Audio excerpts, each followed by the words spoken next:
Hello everyone and thank you for watching.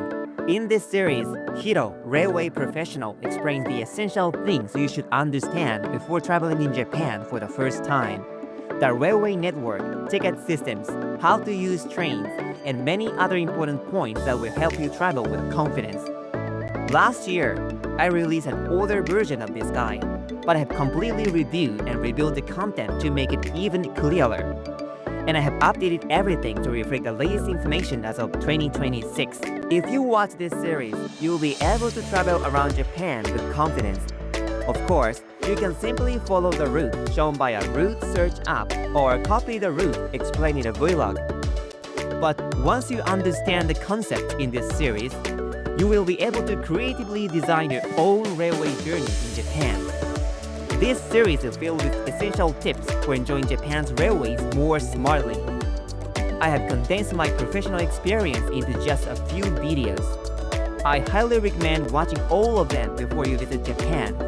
I hope this series helps make your trip even more enjoyable.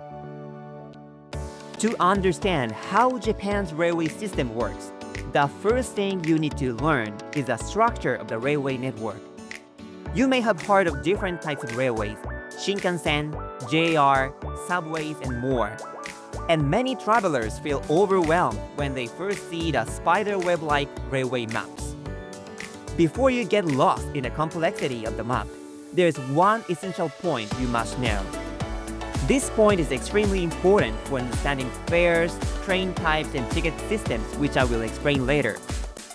Japan's railway network can be divided into two major categories.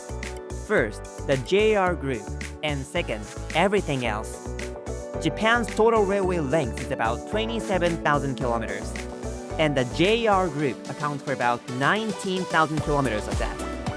The JR group refers to the former National Railway, JNR, which was privatized in 1987 and divided into 6 regional companies such as JR East and JR Central.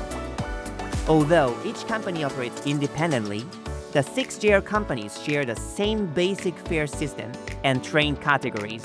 They also operate through services with each other, and tickets can be issued across all JR companies as one continuous journey. You can buy a single ticket that crosses multiple JR regions, and the fare is calculated as one continuous distance. Therefore, instead of thinking of them as 6 separate companies, it is easier to think of them as one enormous network called JR. As mentioned earlier, JR accounts for about 70% of Japan's total railway distance, and the Shinkansen, Japan's famous high-speed railway, is also operated by the JR companies. From dense urban commuter lines to rural local lines and the Shinkansen, the JR group forms the core of Japan's massive railway network. This means that whether you're traveling nationwide over many days or simply exploring Tokyo for a short trip, the lines you will use most are JR lines. Earlier, I grouped everything outside JR as everything else, but in fact, Japan has more than 130 non-JR railway operators. These include large private companies, small local companies, and many lines operate directly by prefectural or city governments. For example, Tokyo has 13 subway lines. 9 are operated by the private company, Tokyo Metro, and the remaining 4 are operated by the Tokyo Metropolitan Government. There are also third sector railways, which are joint ventures between public and private sectors. However, you do not need to worry about who operates each line. Simply remember, if it's not JR, it's everything else. Most non-JR lines are used for short distance travel: urban subways, commuter railways, airport access lines, and short tourist lines in rural areas. Typical rides are from a few minutes to about 2 hours at most. To use these lines, you simply buy a ticket at a station and board. And in major cities, almost all lines accept IC cards, so you don't even need to calculate the fare. Just tap the gate and go.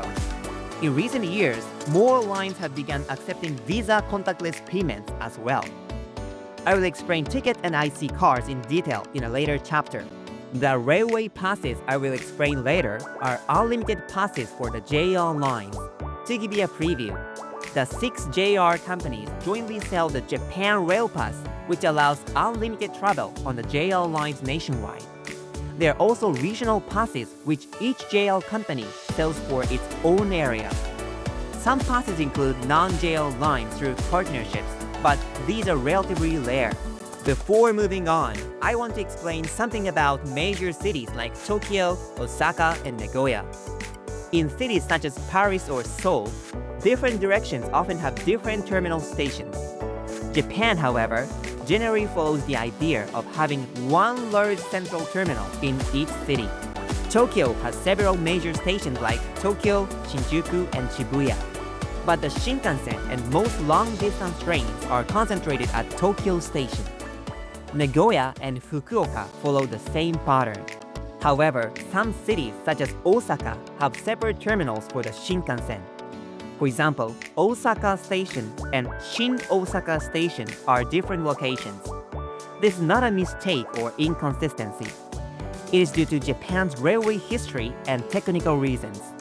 The Shinkansen, which opened in 1964, is a high-speed railway with different track gauge and electrical systems from conventional lines. It cannot simply enter existing stations. High-speed operation also requires straighter routes, making it difficult to pass through historic city center terminals. As a result, some cities built new Shinkansen-only terminals outside the old city center. Shin Osaka and Shin Yokohama are typical examples. The Shin, meaning new in their names, reflects this. Please pay close attention when traveling.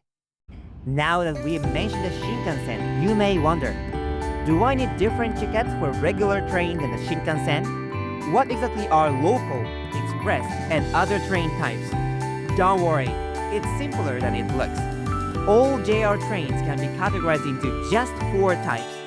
Once you understand this, the mystery of Japan's seemingly complex railway system will start to make sense. Let's explore these train types together in the next chapter.